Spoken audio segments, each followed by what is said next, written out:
नमस्कार दोस्तों, आप सुन रहे हैं मुंशी प्रेमचंद्र की कहानी घर जमाई। हरिधन जेठ की दोपहरी में ऊख में पानी देकर आया और बाहर बैठ रहा। घर में से धुआं उठता नजर आता था। छन छन की आवाज भी आ रही थी। उसके दोनों साले उसके बाद आए और घर में चले गए। दोनों सालों के लड़के भी आए और उसी तरह अंदर दाखिल हो गए, पर हरिधन अंदर न जा सका। इधर 1 महीने से उसके साथ यहाँ जो बर्ताव हो रहा था और विशेषकर कल उसे जैसी फटकार सुननी पड़ी थी, वह उसके पाँव में बेड़ियां से डाले हुए था। अभी कल उसकी सास ही ने तो कहा था, मेरा जी तुमसे भर गया, मैं तुम्हारी जिंदगी का ठेका लिए बैठी हूँ। और सबसे बढ़कर अपनी स्त्री की निष्ठुरता ने उसके हृदय के टुकड़े कर दिए थे। वह बैठी यह फटकार सुनती रही, पर एक बार भी तो उसके मुंह से न निकला, अरे अम्मा, तुम क्यों इनको अपमान कर रही हो। बैठी गटगट सुनती रही। शायद मेरी दुर्गति पर खुश हो रही थी। इस घर में वह कैसे जाए? क्या फिर वही गालियां खाने, वही फटकार सुनने के लिए?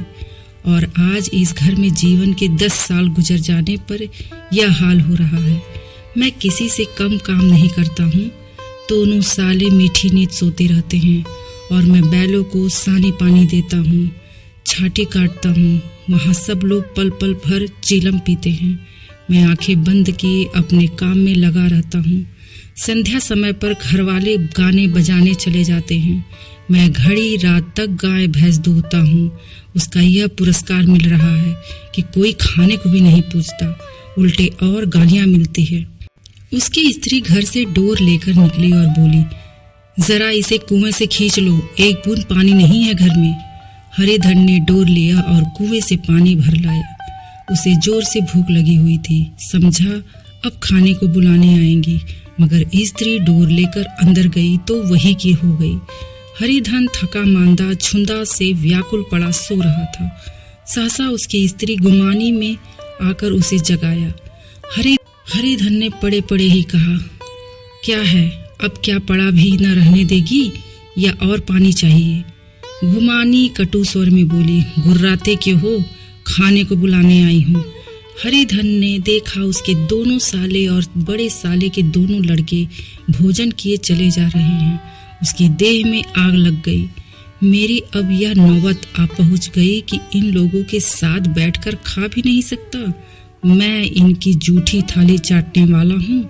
मैं इनका कुत्ता हूँ जिसे खाने के बाद टुकड़ा रोटी डाल दी जाती है।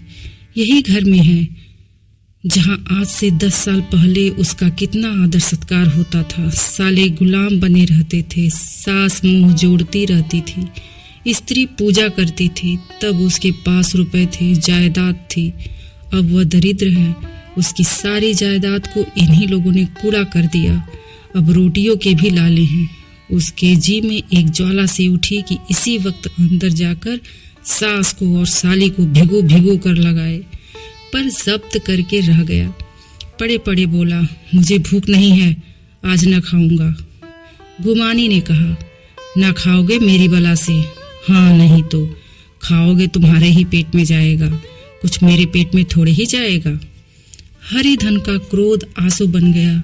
यह मेरी स्त्री है जिसके लिए मैंने अपना सर्वस्व मिट्टी में मिला दिया। मुझे उल्लू बनाकर यह सब मुझे अब निकाल देना चाहते हैं। वह अब कहाँ जाए, क्या करे? उसकी सास आकर बोली, चलकर खा क्यों नहीं लेते जी, रूठते किस पर हो? यहाँ तुम्हारे नखरे सहने का किसी में बूता नहीं है। जो देते हैं वह मत देना। और क्या करोगे, तुमसे बेटी ब्याही है, कुछ तुम्हारी जिंदगी का ठेका नहीं लिया है। हरिधन ने मरमरता होकर कहा, हाँ अम्मा, मेरी भूल थी कि मैं यही समझ रहा था। अब मेरे पास क्या है कि तुम मेरी जिंदगी का ठेका लोगी। जब मेरे पास धन भी न था तब सब कुछ आता था। अब दरिद्र हूँ, तुम क्यों बात पूछोगी? बूढ़ी सास भी मुंह भुलाकर भीतर चली गई। बच्चों के लिए माँ बाप एक फालतू सी चीज, एक विलास की वस्तु है, जैसे घोड़े के लिए चने या बाबुओं के लिए मोहन भोग। मोहन भोग उम्र भर न मिले तो किसका नुकसान है, मगर एक दिन रोटी दाल के दर्शन न हो तो फिर देखिए क्या हाल होता है। पिता के दर्शन कभी कभी शाम सवेरे हो जाते हैं, वह बच्चे को उछालता है, दुलारता है, कभी गोद में लेकर या उंगली पकड़कर सैर कराने ले जाता है और बस यही उसके कर्तव्य की ईति है। वह परदेश चला जाए, बच्चे को परवाह नहीं होती, लेकिन माँ तो बच्चे का सर्वस्व है। बालक 1 मिनट के लिए भी उसका वियोग नहीं सह सकता। पिता कोई हो, उसे परवाह नहीं, केवल एक उछालने कुदाने वाला आदमी होना चाहिए। लेकिन माता तो अपनी होनी चाहिए। 16 आने अपनी, वही रूप, वही रंग, वही प्यार, वही सब कुछ।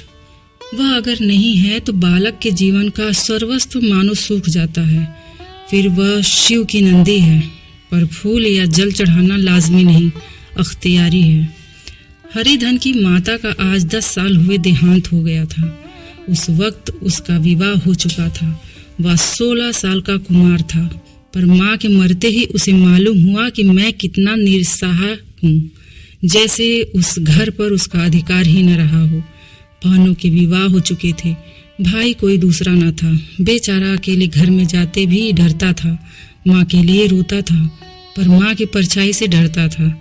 जिस कोठरी में उसने देह त्याग किया था, उधर आगे तक न उठता। घर में एक बुआ थी, वह हरिधन को बहुत दुलार करती। हरिधन को अब दूध ज्यादा मिलता, काम भी कम करना पड़ता। बुआ बार बार पूछती, बेटा कुछ खाओगे? बाप ही अब उसे ज्यादा प्यार करते। उसके लिए अलग एक गाय मंगवा दी। कभी कभी उसे कुछ पैसे दे देते कि चाहे खर्च कर लो, पर इन मरहमों से वह घाव न पूरा होता था जिसने उसकी आत्मा को आहत कर दिया। वह दुलार और प्यार बार बार माँ की याद दिलाता। माँ की घुड़कियों में जो मजा था, वह क्या इस दुलार में था? माँ से मांगकर, लड़कर, ठुनक कर, रूठ कर लेने में जो आनंद था, वह क्या भिक्षादान में था? पहले वह स्वस्थ था, मांग मांग कर खाता था, लड़ लड़ कर खाता था। अब वह बीमार था। अच्छे से अच्छे पदार्थ उसे दिए जाते थे, पर वह उसे भूख न लगती। साल भर तक इसी दशा में रहा। फिर दुनिया बदल गई। एक नई स्त्री, जिसे लोग उसकी माता कहते थे, उसके घर में आई और देखते ही देखते एक काली घटा की तरह उसके संकुचित भूमंडल पर छा गई। सारी हरियाली, सारे प्रकाश पर अंधकार का पर्दा पड़ गया। हरिधन ने इस नकली माँ से बात तक न की, कभी उसके पास न गया।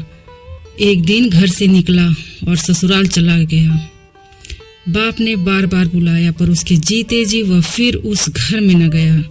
जिस दिन उसके पिता के देहांत की सूचना मिली, उसे एक प्रकार का ईर्ष्यामय हर्ष हुआ। उसकी आंखों में आंसू की एक बूंद भी न आई। इस नए संसार में आकर हरिधन को एक बार फिर मातृ स्नेह का आनंद मिला। उसकी सास ने ऋषि वरदान की भांति उसके शून्य जीवन को विभूतियों से परिपूर्ण कर दिया। मरुभूमि में हरियाली उत्पन्न हो गई। सालियों की चुहल में, सास के स्नेह में, सालों के वाक्य विलाप में और स्त्री के प्रेम में उसके जीवन की सारी आकांक्षाएं पूरी हो गई। सास कहती, बेटा तुम इस घर को अपना ही घर समझो, तुम ही मेरी आंखों के तारे हो। वह उससे अपने लड़कों की, बहुओं की शिकायत करती। वह दिल में समझता, सासू जी मुझे अपने बेटों से भी ज्यादा चाहती हैं। अब बाप के मरते ही वह घर गया और अपने हिस्से की जायदाद को कूड़ा करके रुपए की थैली लिए फिर आ गया। अब उसका दूना आदर सत्कार होने लगा। उसने अपनी सारी संपत्ति सास के चरणों पर अर्पण करके अपने जीवन को सार्थक कर दिया। अब तक उसे कभी कभी घर की याद आ जाती थी, अब भूलकर भी उसकी याद न आती, मानो वह उसके जीवन का कोई भीषण कांड था जिसे भूल जाना ही उसके लिए अच्छा था। वह सबसे पहले उठता, सबसे ज्यादा काम करता। उसका मनोयोग, उसका परिश्रम देखकर गांव के लोग दांतों उंगली दबाते थे। उसके ससुर का भाग्य बखारते, जिसे ऐसा दामाद मिल गया। लेकिन जो जो दिन गुजरते गए, उसका मान सम्मान घटता गया। पहले देवता था, फिर घर का आदमी, अंत में घर का दास हो गया। रोटियों में भी बाधा पड़ गई, अपमान होने लगा। अगर घर के लोग भूखों मरते और साथ ही उसे भी मरना पड़ता तो उसे जरा भी शिकायत न होती।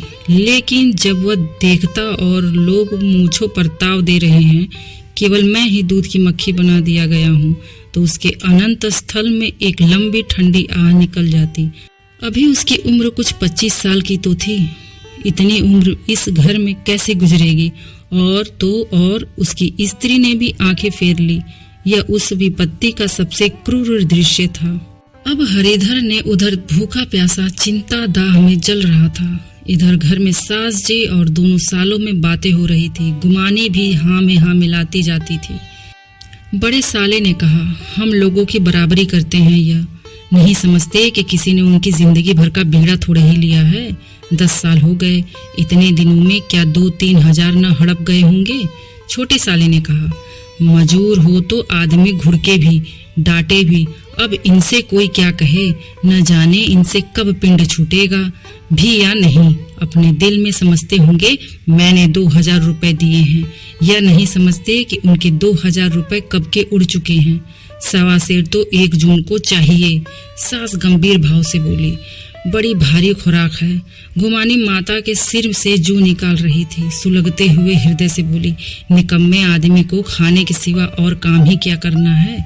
बड़े खाने की कोई बात नहीं, जिसको जितनी भूख उतना खाए, लेकिन कुछ पैदा करना चाहिए। यह नहीं समझते कि पहुनई में किसी के दिन कटे हैं। छोटे में तो एक दिन कह दूंगा, अब आप अपनी राह लीजिए, आपका कर्जा नहीं खाया है। गुमानी घर वालों की ऐसी ऐसी बातें सुनकर अपने पति से द्वेष करने लगी थी। अगर वह बाहर से 4 पैसे लाता तो इस तरह घर में उसका इतना अपमान न होता। वह भी रानी बनकर रहती, उसका भी सम्मान होता। न जाने क्यों कहीं बाहर जाकर कमाते में उनकी नानी मरती है। गुमाने की मनोवृत्तियां अभी तक बिल्कुल बालपन की सी थी। उसका अपना कोई घर न था। उसी घर का हित अहित उसके लिए भी प्रधान था। वह भी उन्हीं शब्दों से विचार करती, इस समस्या को उन्हीं आंखों से देखती जैसे उसके मायके वाले देखते थे। सच तो है, 2000 रुपए में क्या किसी का मोल ले लेंगे। 10 साल में 2000 रुपए होते ही क्या हैं। 200 ही तो साल भर के हुए। क्या 2 आदमी साल भर में 200 भी न खाए होंगे। फिर कपड़े लत्ते दूध घी सब कुछ तो है। 10 साल हो गए, एक पीतल का छल्ला तक बनवा कर नहीं दिया। घर से निकलते तो जैसे इनके प्राण निकलते हैं। जानते हैं जैसे पहले पूजा होती थी वैसे ही जन्म भर होती रहेगी। या नहीं सोचते कि पहले और बात थी और अब और बात है। बहू ही पहले ससुराल जाती है तो उसका कितना महात्म होता है। उसके डोली से उतरते ही बाजे बजते हैं। गांव मोहल्ले की औरतें उसका मुंह देखने आती हैं और रुपए देती हैं। महीनों उसे घर भर से अच्छा खाने को मिलता है, अच्छा पहनने को। कोई काम नहीं लिया जाता, लेकिन 6 महीने बाद कोई उसकी बात भी नहीं पूछता। वह घर भर की लौंडी हो जाती है। उनके घर में मेरी तो वह गति होती, फिर काहे को रोना। जो यह कहो कि मैं तो काम करता हूँ तो तुम्हारी भूल है। मजूर और बात है, उसे आदमी डांटता भी है, मारता भी है। जब चाहता है रखता है, जब जी चाहता है निकाल देता है, कस कर काम लेता है। यह नहीं कि जब जी में आया कुछ काम किया, जब जी में आया पढ़कर सो गए। हरिधन भी बड़ा अंदर ही अंदर सुलग रहा था कि दोनों साले बाहर आए और बड़े साहब बोले, भैया उठो, तीसरा पहर ढल गया, कब तक सोते रहोगे, सारा खेत पड़ा है। हरिधन चट से उठ बैठा और तीव्र स्वर में बोला, क्या तुम लोगों में मुझे उल्लू समझ लिया है। दोनों साले हक्का बक्का हो गए। जिस आदमी ने कभी जबान नहीं खोली, हमेशा गुलामों की तरह हाथ बांधे हाजिर रहा, वह आज एकाएक इतना आत्माभिमानी हो गया। यह उनको चौंका देने के लिए काफी था। कुछ जवाब न सूझा। हरिधन ने देखा इन दोनों के कदम उखड़ गए हैं तो क्या धक्का और देने की प्रबल इच्छा को न रोक सका। उसी ढंग से बोला, मेरी भी आंखें हैं, अंधा नहीं हूँ न बहरा ही हूँ। छाती फाड़कर काम करूँ और उस पर भी कुत्ता समझा जाऊँ, ऐसे गधे कहीं और होंगे। अब बड़े साले भी गर्म पड़े। तुम्हें किसी ने यहाँ बांध तो नहीं रखा है। अब की हरिधन लाजवाब हुआ। कोई बात न सूझी। बड़े ने फिर उसी ढंग से कहा, अगर तुम यह चाहो कि जन्म भर पहुनई बने रहो और तुम्हारा वैसा ही आदर सत्कार होता रहे तो हमारे बस की बात नहीं है। हरिधन ने आंखें निकाल कर कहा, क्या मैं तुम लोगों से कम काम करता हूँ। बड़े, यह कौन कहता है। हरिधन, तो तुम्हारे घर की यह नीति है कि जो सबसे ज्यादा काम करे वही भूखों मारा जाए। बड़े, तुम खुद खाने को नहीं गए, क्या कोई तुम्हारे मुंह से कौर डाल देता। हरिधन ने होठ चबाकर कहा, मैं खुद खाने नहीं गया, कहते तुम्हें लाज नहीं आती? नहीं आती थी बहन तुम्हें बुलाने। हरिधन की आंखों में खून उतर गया, दांत पीसकर रह गया। छोटे साले ने कहा, अम्मा भी आई थी, तुमने कह दिया मुझे भूख नहीं है तो क्या करती? सास भीतर से लपकी चली आ रही थी। यह बात सुनकर बोली, कितना कहकर हार गई, कोई उठे न तो मैं क्या करूं? हरिधन ने विष, खून और आग से भरे हुए स्वर में कहा, मैं तुम्हारे लड़कों का जूठा खाने के लिए हूँ? मैं कुत्ता हूँ कि तुम लोग खाकर मेरे सामने रूखी सूखी रोटी का टुकड़ा फेंक दो? बुढ़िया ने ऐठ कर कहा, तो क्या तुम लड़कों की बराबरी करोगे? हरिधन परस्त हो गया। बुढ़िया के एक ही वाक्य प्रहार ने उसका काम तमाम कर दिया। उसकी तनी हुई भवें ढीली पड़ गई, आंखों की आग बुझ गई, फड़कते हुए नथने नास्त शांत हो गए। किसी अहात मनुष्य की भांति वह जमीन पर गिर पड़ा। क्या तुम मेरे लड़कों की बराबरी करोगे? यह वाक्य एक लंबे भाले की तरह उसके हृदय में चुभता चला जाता था। न हृदय का अंत था न उस भाले का। अब सारे घर ने खाना खाया पर हरिधन ना उठा। सास ने मनाया, सालियों ने मनाया, ससुर ने मनाया, दोनों साले मनाकर हार गए। हरिधन न उठा। वहां द्वार पर एक टाट पड़ा था, उसे उठाकर सबसे अलग कुएं पर ले गया और जगत पर बिछाकर पड़ रहा। रात बीत चुकी थी। अनंत आकाश में उज्जवल तारे बालकों की भांति क्रीड़ा कर रहे थे। कोई नाचता था, कोई उछलता था, कोई हंसता था, कोई आंखें मीच कर फिर खोल देता था। रह रहकर कोई साहसी बालक सपाटा भरकर एक पल में उस विस्तृत क्षेत्र को पार कर लेता था और न जाने कहाँ छा जाता था। हरिधन को अपना बचपन याद आया, जब वह भी इसी तरह क्रीड़ा करता था। उसकी बाल स्मृतियां उन्हीं चमकीले तारों की भांति प्रज्वलित हो गई। वह अपना छोटा सा घर और वह आम का बाग जहाँ वह कोरियां चुरा करता था, वह मैदान जहाँ कबड्डी खेला करता था, सब उसका याद आने लगा। फिर अपनी स्नेहमती माता की सदा हृदय मूर्ति उसके सामने खड़ी हो गई। उन आंखों में कितनी करुणा थी, कितनी दया थी। उसे ऐसा जान पड़ा मानो माता की आंखों में आंसू भरे। उसे छाती से लगा लेने के लिए हाथ फैलाया, उसकी ओर चली आ रही है। वह उस मधुर भावना में अपने को भूल गया। ऐसा जान पड़ा मानो माता ने उसे छाती से लगा लिया है और उसके सिर पर हाथ फेर रही है। वह रोने लगा, फूट फूट कर रोने लगा। उसी आत्म सम्मोहित दशा में उसके मुंह से यह शब्द निकले, अम्मा तुमने मुझे इतना भुला दिया। देखो तुम्हारे प्यारे लाल की क्या दशा हो रही है। कोई उस पानी को भी नहीं पूछता। क्या जहाँ तुम हो वहाँ मेरे लिए जगह नहीं है? सहसा गुमानी ने आकर पुकारा, क्यों सो गए तुम? ऐसी भी क्या राक्षसी नींद, चलकर खा क्यों नहीं लेते?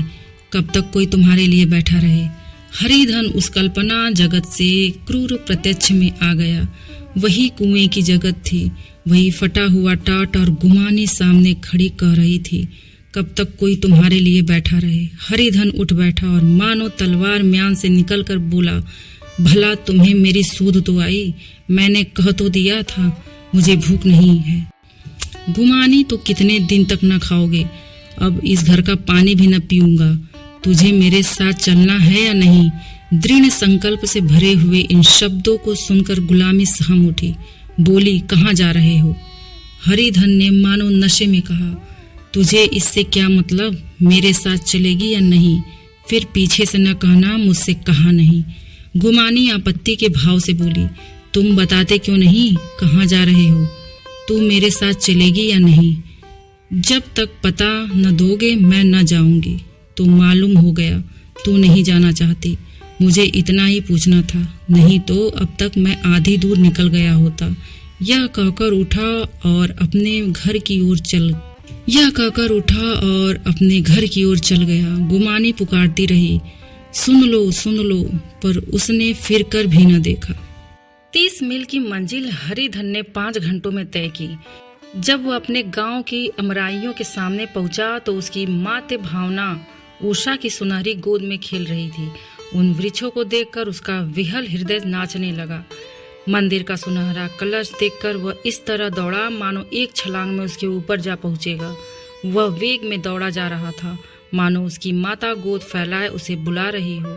जब वह आमों के बाग में पहुंचा, जहां डालियों पर बैठकर वह हाथी की सवारी का आनंद पाता था, जहां के कच्चे बैरों और लिसोड़ों में एक स्वर्गीय स्वाद था, तो वह बैठ गया और भूमि पर सिर झुकाकर रोने लगा, मानो अपनी माता को अपनी विपत्ति कथा सुना रहा हो। वहां की वायु में, वहां के प्रकाश में मानो उसकी विराट रूपिणी माता व्याप्त हो रही थी। वहां की अंगुल अंगुल भूमि माता के पद चिन्हों से पवित्र थी। माता के स्नेह में डूबे हुए शब्द अभी तक मानो आकाश में गूंज रहे थे। इस वायु और इस आकाश में न जाने कौन सी संजीवनी थी जिसने उसके शोकार्त हृदय को फिर बालोत्साह से भर दिया। वह एक पेड़ पर चढ़ गया और अधर से आम तोड़ तोड़ कर खाने लगा। सास के वह कठोर शब्द, स्त्री का वह निष्ठुर आघात, वह सारा अपमान उसे भूल गया। उसके पाँव फूल गए थे, तलवों में जलन हो रही थी, पर इस आनंद में उसी किसी बात का ध्यान न रहा था। सहसा रखवाले ने पुकारा, वह कौन ऊपर चढ़ा है? अरे उतर अभी, नहीं तो ऐसा पत्थर खींचकर मारूंगा कि वही ठंडे हो जाओगे। उसने कई गालियां भी दी। इस फटकार और इन गालियों में इस समय हरिधन को अलौकिक आनंद मिल रहा था। वह डालियों में छिप गया, कई आम काट काट कर नीचे गिराए और जोर से ठट्ठा मार कर हंसा। ऐसी उल्लास से भरी हुई हंसी उसने बहुत दिनों से न हंसी थी। रखवाले को यह हंसी परिचित मालूम हुई, मगर हरिधन यहाँ कहाँ? वह ससुराल की रोटियां तोड़ रहा है। कैसा हंसौड़ा था, कितना चिबिल्ला, न जाने बेचारे का क्या हाल हुआ। पेड़ की डाल से तालाब में कूद पड़ता था। अब गांव में ऐसा कौन है? डांट कर बोला, वहां से बैठे बैठे हंसोगे तो आकर सारी हंसी निकाल दूंगा, नहीं तो सीधे उतर जाओ। वह गालियां देते जा रहा था कि एक गुठली आकर उसके सिर पर लगी। सिर सहलाता हुआ बोला, यह कौन शैतान है? नहीं मानता, ठहर तो मैं आकर तेरी खबर लेता हूँ। उसने अपनी लकड़ी नीचे रख दी और बंदरों की तरह चटपट ऊपर चढ़ गया। देखा तो हरिधन बैठा मुस्कुरा रहा था। चकित होकर बोला, अरे हरिधन, तुम यहाँ कब आए? इस पेड़ पर कब से बैठे हो? दोनों बचपन के सखा वही गले मिले। यह कब आए? चलो घर चलो। भले आदमी, क्या वहाँ आम भी मैसर न होते थे? हरिधन ने मुस्कुरा कर कहा, मंगरू, इन आमों में जो स्वाद है वह और कहीं के आमों में नहीं है। गांव का क्या रंग ढंग है मंगरू, सब चैनचान है भैया। तुमने तो जैसा नाता ही तोड़ लिया। मंगरू, सुख सब सुख चैन से है भैया, तुमने तो जैसे यहाँ से नाता ही तोड़ लिया। इस तरह कोई अपना गांव घर छोड़ देता है? जब से तुम्हारे दादा मरे सारी गिरस्ती चौपट हो गई। 2 छोटे छोटे लड़के हैं, उनके लिए क्या होता है? हरिधन, अब उस गिरस्ती से क्या वास्ता है भाई? मैं तो अपना ले दे चुका। मजूरी तो मिलेगी ना, तुम्हारी गैया ही चरा दिया करूंगा, मुझे खाने को दे देना। मंगरू ने अविश्वास के भाव से कहा, अरे भैया, कैसी बात करते हो? तुम्हारे लिए जान हाजिर है। क्या ससुराल में अब न रहोगे? कोई चिंता नहीं, पहले तो तुम्हारा घर ही है, उसे संभालो। छोटे छोटे बच्चे हैं, उनको पालो। तुम नई अम्मा से नाहक डरते थे, बड़ी सीधी है बेचारी, बस अपनी माँ समझो, तुम्हें पाकर तो निहाल हो जाएगी। अच्छा, घरवाली को भी तो लाओगे? हरिधन, उसका अब मुंह ना देखूंगा, मेरे लिए वह मर गई। मंगरू, तो दूसरी सगाई हो जाएगी। अब की ऐसी मेहरिया ला दूंगा कि उसके पैर धो धो कर पियोगे। लेकिन कहीं पहली भी आ गई तो? हरिधन, वह ना आएगी। हरिधन अपने घर पहुंचा तो दोनों भाई भैया आए कहकर भीतर दौड़े और माँ को खबर दी। उस घर में कदम रखते ही हरिधन को ऐसी शांत महिमा का अनुभव हुआ मानो वह अपनी माँ की गोद में बैठा हुआ है। इतने दिनों ठोकरे खाने से उसका हृदय कोमल हो गया था। जहाँ पहले अभिमान था, आग्रह था, हेकड़ी थी, वहाँ अब निराशा थी, पराजय और याचना थी। बीमारी की जोर कम हो चला था। अब मामूली दवा भी असर कर सकती थी। किले की दीवारें छिद चुकी थी, अब उसमें घुस जाना असाध्य न था। वही घर जिससे वह एक दिन विरक्त हो गया था, अब गोद फैलाए उसे आश्चर्य देने को तैयार था। हरिधन का निर्विलंब मन यह आश्चर्य पाकर मानो तृप्त हो गया। शाम को विमाता ने कहा, बेटा तुम घर आ गए, हमारे धन्य भाग। अब इन बच्चों को पालो, माँ का नाता ना सही, बाप का नाता तो है ही। मुझे एक रोटी दे देना, खाकर एक कोने में पड़ी रहूंगी। तुम्हारी अम्मा से मेरी बहन का नाता है, उस नाते से तुम मेरे लड़के होते हो। हरिधन ने मात विहल आंखों से विमाता के रूप में अपनी माता के दर्शन किए। घर के एक एक कोने से मात स्मृतियों की छटा चांदनी की भांति छिटकी हुई थी। विमाता का प्रौढ़ मुखमंडल भी उसे छटा से रंजित था। दूसरे दिन हरिधन फिर कंधे पर हल रखकर खेत को चला। उसके मुख पर उल्लास था और आंखों में गर्व। वह अब किसी का आश्रित नहीं, आश्रयदाता था। किसी के द्वार का भिक्षुक नहीं, घर का रक्षक था। एक दिन उसने सुना गुमानी ने दूसरा घर कर लिया। माँ से बोला, तुमने सुना काकी, गुमानी ने घर कर लिया। काकी ने कहा, घर क्या कर लेगी, ठट्ठा है। बिरादरी में ऐसा अंधेर, पंचायत नहीं अदालत तो है। हरिधन ने कहा, नहीं काकी, बहुत अच्छा हुआ। ला महावीर जी को लड्डू चढ़ाऊं। मैं तो डर रहा था कहीं मेरे गले न पड़ जाए। भगवान ने मेरी सुन ली। मैं वहाँ से यही ठान कर चला था, अब उसका मुंह न देखूंगा। तो ये कहानी यही समाप्त होती है। आप सुन रहे थे मुंशी प्रेमचंद्र की कहानी घर जमाई।